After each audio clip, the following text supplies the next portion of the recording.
Continuous గా కురుస్తున్న వర్షాలతో ఉత్తరాది అతలాకుతలమవుతోంది. బంగాళాఖాతం, అరేబియా సముద్రాల్లో ఏర్పడిన అల్పపీడనాల కారణంగా హిమాచల్ ప్రదేశ్, రాజస్థాన్, ఉత్తరాఖండ్, మధ్యప్రదేశ్, హర్యానా, ఒడిశాలో భారీ వర్షాలు కురుస్తున్నాయి. హిమాచల్లో కుంభవృష్టి, ఆకస్మిక వరదలు విధ్వంసాన్ని సృష్టిస్తున్నాయి. ఎడతెరిపి లేకుండా కురుస్తున్న వర్షాలు, ఆకస్మిక వరదలు హిమాచల్ ప్రదేశ్లోని కొన్ని ప్రాంతాలను అతలాకుతలం చేశాయి.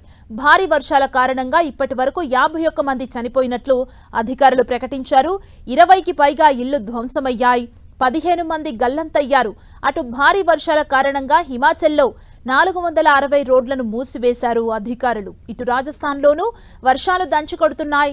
ఎడతెరిపి లేకుండా కురుస్తున్న వర్షాలతో జోధ్పూర్, అజ్మీర్ నగరవాసులు చుక్కలు చూస్తున్నారు. భారీగా కురుస్తున్న వర్షాలతో రోడ్లపై వరద నీరు చేరి భారీగా ట్రాఫిక్ జామ్ ఏర్పడుతోంది.